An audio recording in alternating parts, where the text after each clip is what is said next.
The reading is a marvellous psalm of David. The Lord is my light and my salvation. Whom shall I fear? The Lord is the stronghold of my life. Of whom shall I be afraid? When evil men advance against me to devour my flesh, when my enemies and my foes attack me, they will stumble and fall.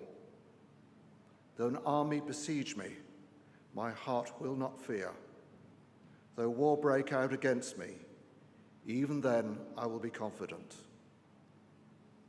One thing I ask of the Lord, this is what I seek, that I may dwell in the house of the Lord all the days of my life, to gaze upon the beauty of the Lord and to seek him in his temple.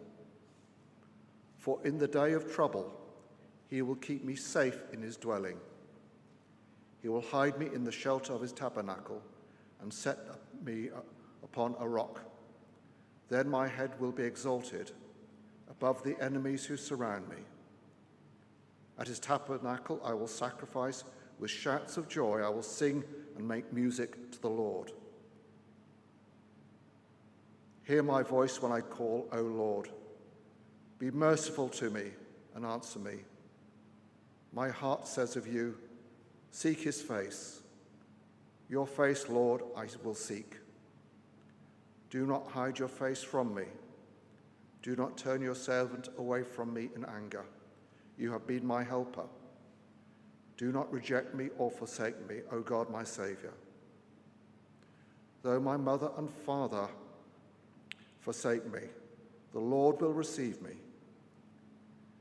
Teach me your way, O Lord. Lead me in a straight path because of my oppressors.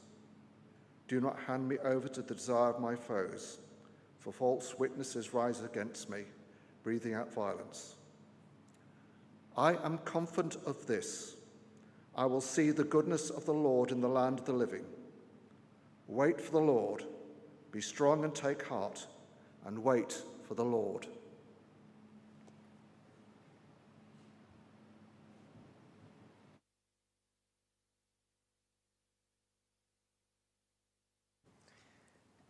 Amen. Thank you, Reg.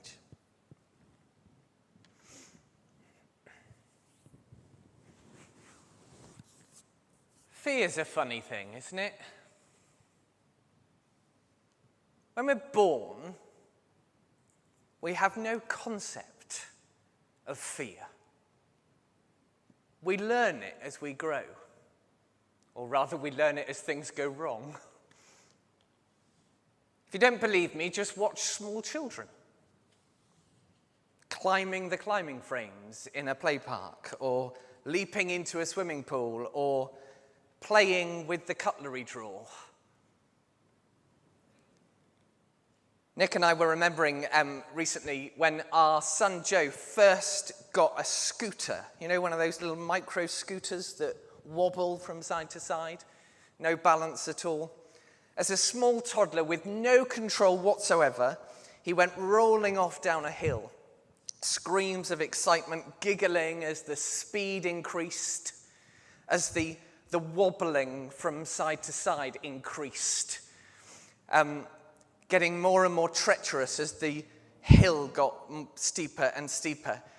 And I can still see it now in slow motion, that moment where we saw that last wobble that said, this isn't going to end well. And superhero dad here flung into action, sprinting to try and scoop him up just before there was a Joe-shaped indent in the wall that he was millimeters away from. The scooter disappeared. He collapses. We collapse. Deep sighs of relief. Joe's response in that moment? Oh, can we do that again? No fear at all. 14 years later, I'm not sure much has changed, to be honest. We've learnt to fear. We learn, or rather we're taught by the world around us, to be afraid. I'm just going to move this down because my peas are making big, loud popping noises. And our reading this morning from the Psalms is set in that worldly context of fear, isn't it? I don't know about you, but as Reg read those words, you can't fail to place it in the context of what is happening. But as we read these words, we see an instruction manual to move us from a place of being enslaved and trapped by fear to a place of freedom, to a place of certainty, to a place of confidence in the power of Jesus.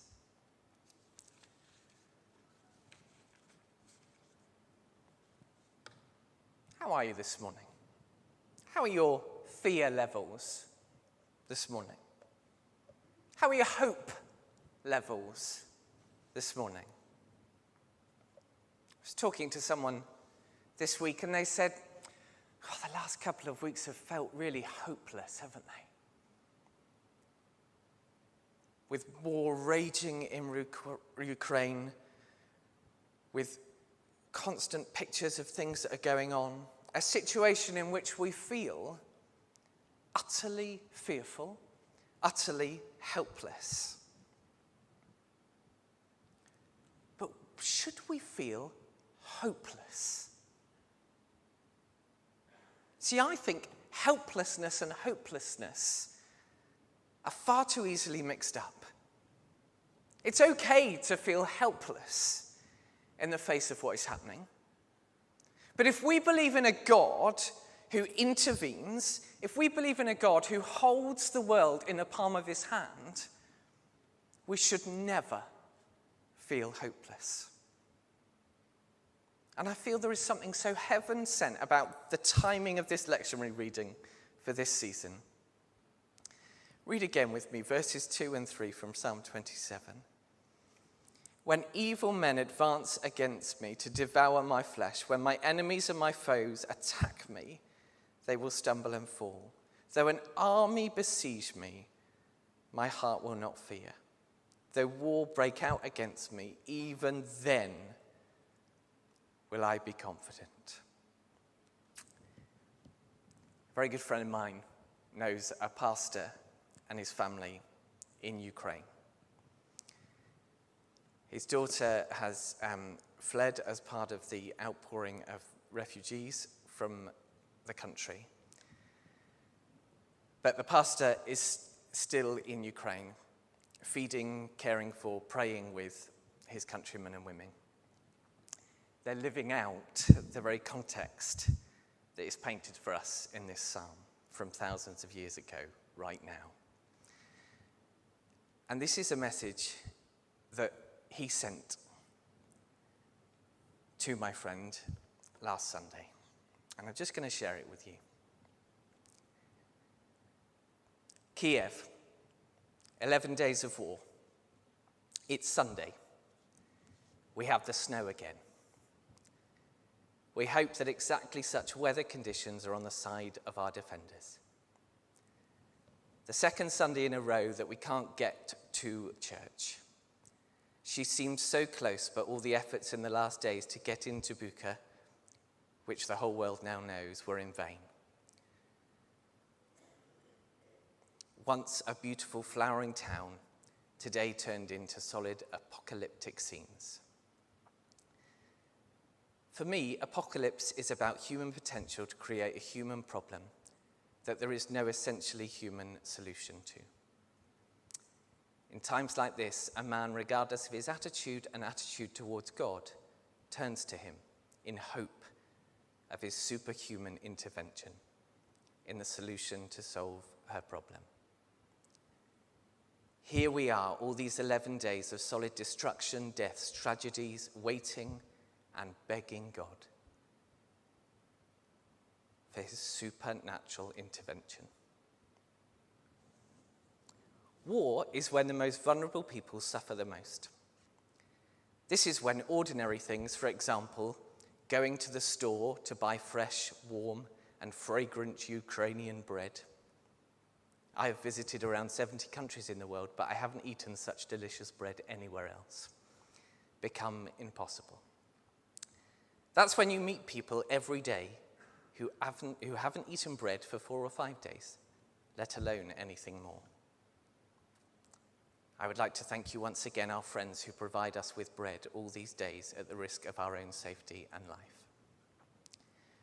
God, intervene in our situation and change it perfectly. We bless you. God, save Ukraine and protect us. Take care of those who are the most vulnerable in this situation. Protect them. Let us become and be your feet and your hands, your eyes. Do not let our hearts be filled with hatred towards the enemy, but on the contrary, love towards the needy. For everything else after that is a win. Accompanied by a beautiful picture of Fyodor handing out bread to an old woman and presiding over an act of communion amongst the rubble. Such incredibly powerful words that show us the confidence that we have in God. So moving, but yet teaches us so much. Are they afraid? Are they fearful? Of course they are. But that's okay. Because, friends, it's actually all right to be afraid. Many people look at the teachings of the Bible at surface value and assume that God lambasts us for being afraid or having fear. But that's not the case. They take certain verses like 1 John 4:18, where it says, there is no fear in love, but perfect love drives out fear, and think, well, I can't experience God's perfect love because I'm afraid or because I've got fear. But that's not the point. For God's perfect love to be able to drive out fear, you've got to have some fear to start with. You've no doubt heard the familiar dictum, do one thing every day that scares you. The quotation that's often misattributed to Eleanor Roosevelt. But actually she said something far more meaningful, if less snappy. She said, you gain strength, courage, and confidence by every experience in which you really stop to look fear in the face. So this morning, let's jump into this psalm, happily acknowledging that we're human, happily acknowledging that we get scared sometimes, but with a willingness to look fear in the face. Because the words of Psalm 27 give us plenty of practical stuff to use and to acknowledge fear, but to not be enslaved by it. This is a sermon of practical stuff rather than deep theology this morning, so I make no apology for that. This is practical stuff, because believe it or not, the Bible is full of practical stuff, not just theology. Firstly, verse 1, the Lord is the light and my salvation. We have a promise from God that he is light, that he is salvation. And it's pertinent that this is first, because when God created the world, when the Spirit of God was hovering over the waters, what was first? Light. Let there be light, God says. Why? Because we need the light to see, don't we? Darkness is dispelled by light. The Lord is your light and your salvation. And what is salvation? A promise of being saved. I believe we need to shine light back on the promises that God makes for us. And we need to leave that light on constantly. If you've had young children, either growing up in your house or staying with you as grandparents, sometimes you need to leave the light on, don't you, on the landing? Maybe they're scared of the dark. Or maybe it's just because actually they need to see where they're going when they wake up bleary-eyed in a slightly different place. When we have the light to guide us, it gives us confidence to stand, doesn't it? As I've said many times before, I enjoy running over Dartmoor, and particularly this time of year, it's great, isn't it? Because it's slightly lighter in the mornings. Everybody enjoying the extra minute of lightness every morning? It's great, isn't it? It's really helpful for me on those sunrise runs, because when it's not quite light enough, it's tricky to know whether that hump in the path is a rock or a boulder. It's tricky to discern whether that's a cow or a gorse bush that you're about to run into. It's really quite hard. But when the sun comes up, when the lights go on, brilliant, glorious Technicolor, and Dartmoor wakes up, you can see everything clearly, properly. I can plant my feet firmly on the path with confidence, knowing that what I'm standing on, knowing that what I'm running through, I can see and I can trust. It helps us to take up a posture of confidence in the light. And that should make us bold, shouldn't it? Many years ago, I received some training on public speaking. And one of the trainers was talking about something called the power pose. Before you go on to speak, if you're feeling nervous, what you should do is plant your feet below your knees, below your hips, below your shoulders, nice and strong. I did wonder where else you would put your feet other than below your knees and below your hips and below your shoulders. And that you should take up a powerful posture and you should grrr and you should grunt. All of this backstage, by the way, before you actually go on. And that it would give you a power pose so that when you went out under the spotlights, you felt fully in confident mode and you were ready and you were assured of the power you had. Not overly sure it works in practice because you end up looking a bit silly. But the theory was there. When you've got the light, when you're living in the context of the power that you can see and you can feel, you know that the lights are on. In verse 2, the psalmist reminds us, in whom we have our strength. The Lord is the stronghold of my life. And the literal imagery here is one of a fortress or impenetrable castle, isn't it, that keeps us safe within the confines of those barricades, which is fine.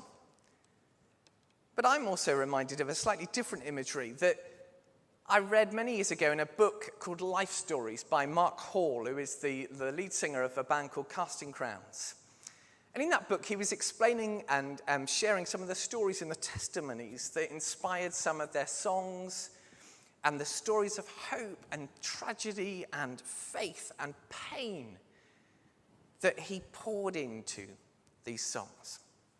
And in one such story that was linked to a song called Praise You in the Storm, Mark shares a powerful story of a couple who had lost a child. The heartache, the abject pain and sorrow that they experienced, the loss of all hope in the context of so many hopes and dreams that they had for their child. And in that testimony, they shared an image that has stuck with me for years. They said there are many times in our lives when our grip on God loosens. We fall, we falter, we go through experiences that cause our trust to waver. But one thing that is relentless and unceasing is the tight grip that God has on us. Even when our grip loosens, we know that God's grip is a strong hold. If you've ever done any rock climbing or abseiling, or if you're stupid enough to go bungee jumping even, you know that whilst your grip matters on the rock face, actually the person on the belay line has an even bigger job to do in terms of grip. For when you falter, when your foot slips, the grip around those knots, around those ropes, are the ones that really matter.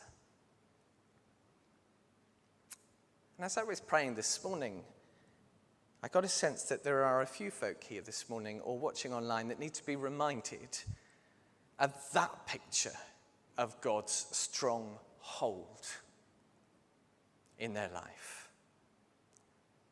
Not a picture of a big castle with barricades, not a picture of a fortress, but a picture of a strong hold, of a Father that will not let you go, whose grip is completely unfaltering. So we've got light, and we've got the knowledge of that stronghold.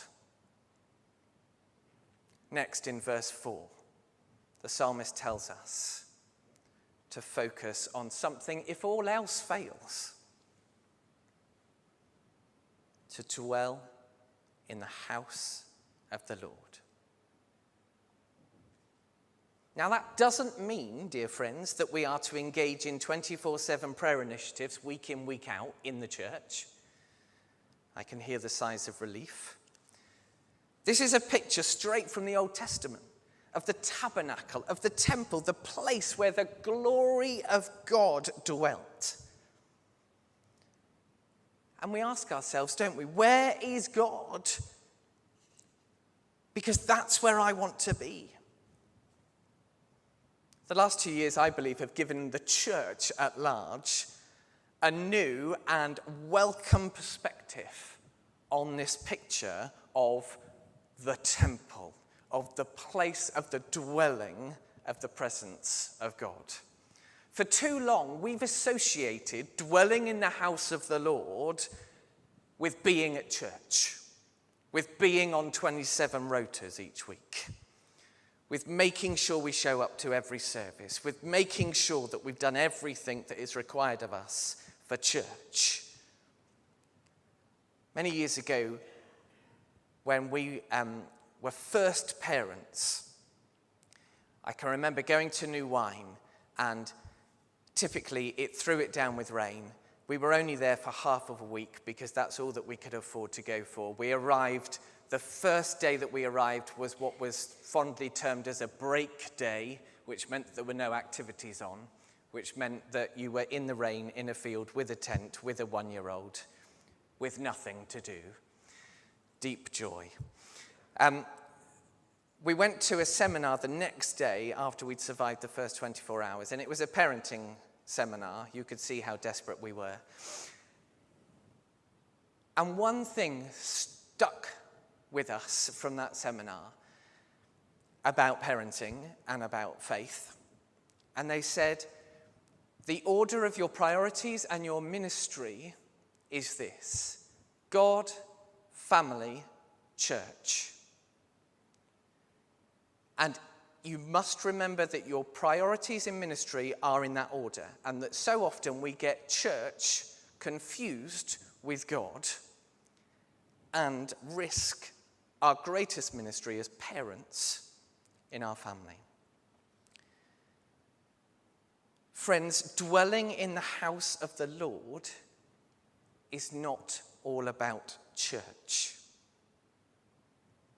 Dwelling in the house of the Lord is about experiencing the presence of the glory of God in his temple, wherever you are.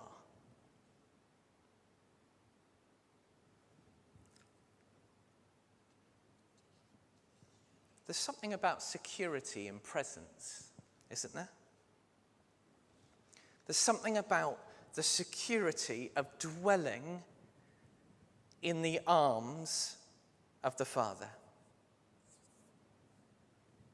Yesterday, as a family, we were out down in Cornwall, and we were swimming in a swimming pool, and it was great fun, and we were all splashing around, and water everywhere, and my 2.5-year-old nephew was there as well, having a great time. But when we were in the deep end, much to my disgust, my nephew didn't want to be in the arms of his uber-cool uncle. He wanted to be in the arms of my brother. Because when he was in the deep water, he wanted the safety of his dad's arms, not mine. He wanted the security of being in his father's arms. He wanted that knowledge of that presence and that safety that only comes from a father. He could see him, and he could look into those eyes that says, I've got you. And in verse 4 again, we see that promise and that practical promise. Not only do I dwell in the house of the Lord, but what it enables me to do is gaze on the beauty of the Lord, to look straight into the face of Jesus. And I don't know about you, Carla mentioned it at the beginning, didn't she? But in the last couple of weeks, there is so much going on that we are looking around constantly. We're doom scrolling through our news feeds. We're going around constantly looking at all the stuff that's happening. And if you spin around and around and around looking at everything that's happening, you get dizzy.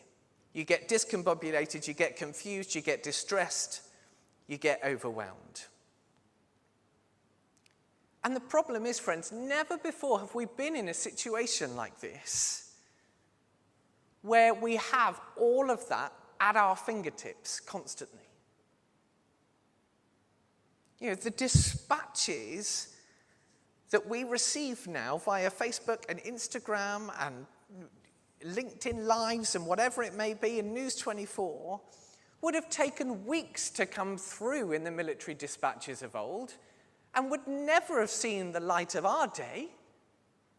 We are constantly barraged by this information. And we have got to stop allowing ourselves to be dizzied by it. And instead of looking around, we've got to shift our focus. The psalmist tells us, look up. Not around, look up. Look into the face of Jesus. Stop being dizzied by all that is around. Stand and look up. Because the psalmist tells us in verse 5, it is what gives us a sense of safety in our troubles. And there in that safety, we can talk, we can speak, we can ask, we can call on God, verse 7 tells us. Speak to God, cry out to God, ask a God that answers. As we prayed earlier, in a chaotic world, we sometimes don't know what to pray. But that doesn't matter. Because Romans 8:26 reminds us, the Spirit helps us in our weakness. We do not know what we ought to pray, but the Spirit himself intercedes for us through wordless groans. It's okay to not know what to pray. We can just cry out. We can groan. We can exclaim. God does the rest in the power of his Spirit. Having all the answers and all the right words is not a prerequisite to answered prayer. What a relief. The psalmist reminds us of that too. Verse 11, teach me your ways. Friends, I believe we've got to be more teachable. It's no point going to God with a prayer that says, right, God, I've had to think about this, and this is the situation, and this is plan A. So if you just like to do this and that, then we'll all be sorted. Anybody prayed like that? I've got the great idea, God, of how we're going to sort this situation. Amen. Brilliant. Give us a shout next Wednesday when you're sorted, and we'll move on to plan B. If I am teachable, if I am willing to learn, if I'm willing to say, God, you are in charge, not me, then I believe we can see God move. Finally, as we come into land, there's one final thing that I believe Psalm 27 has for us this morning in this list of practical instructions, stuff that we can do and we can walk in.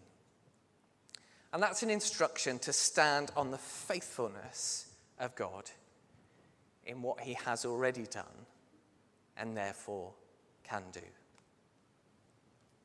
Verse 13 says, I am still confident.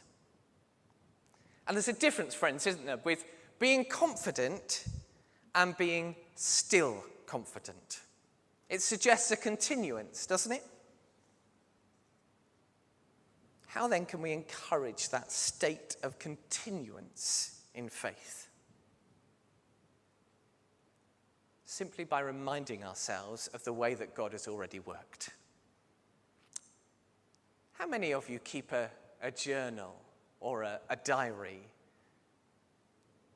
and record the ways that God has answered prayer?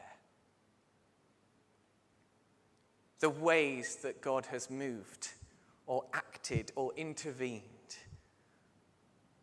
or where you've seen miracles in your own lives.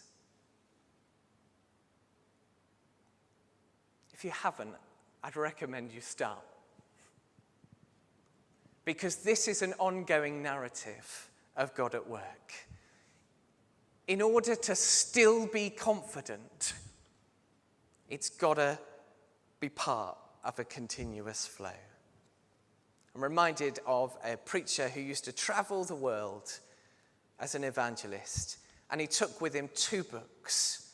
One was a book of prophecies, of words of knowledge that God had given him, and the other was a book of ways that he had seen God move in his life, seen God answer prayer.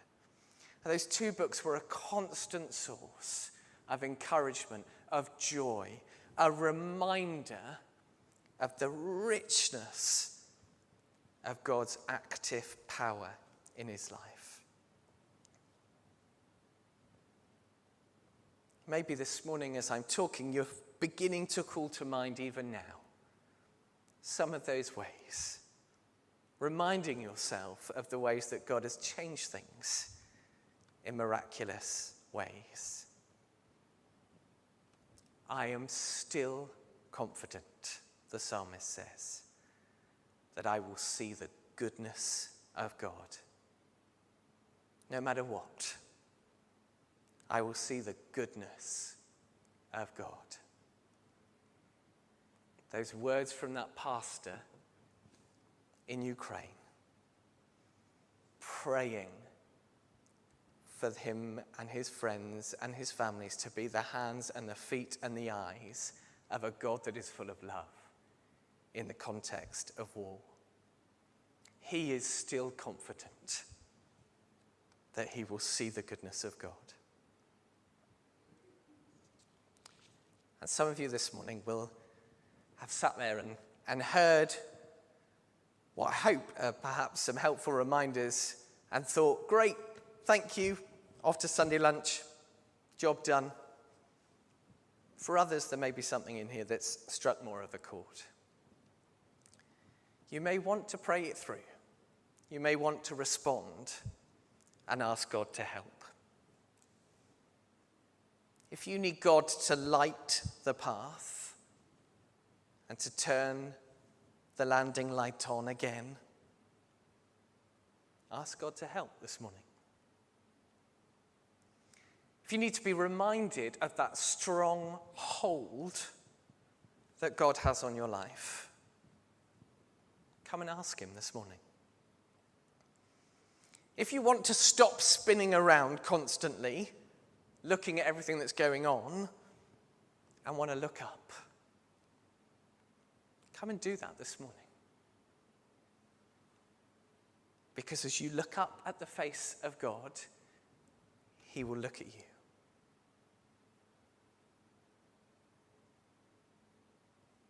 Do you want to find that Spirit-given help in praying?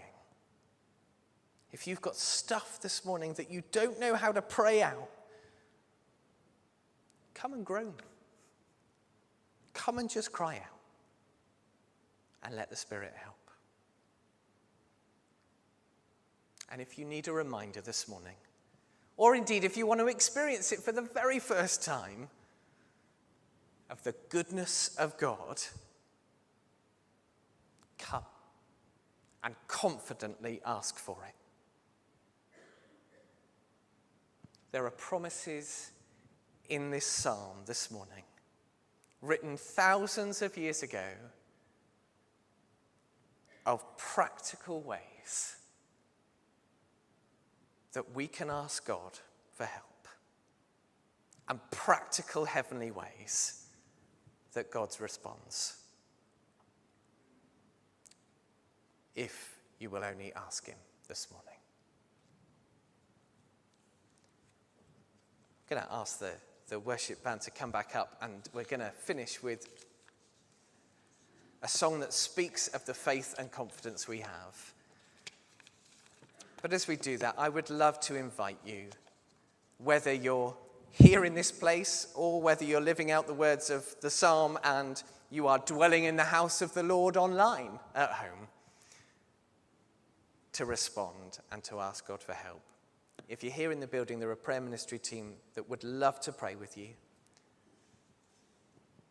If you're watching online, why not drop a comment into the chat so that you can add your voice and your prayer. I'm sure people will contact you to pray with you if you'd like that. And of course, as we heard earlier this morning, there is time after the service here in this space if you want to pray specifically for the situation in Ukraine. Whatever you do this morning, don't leave feeling the tick in a box has been done for church without responding to the heart of the Father. Amen.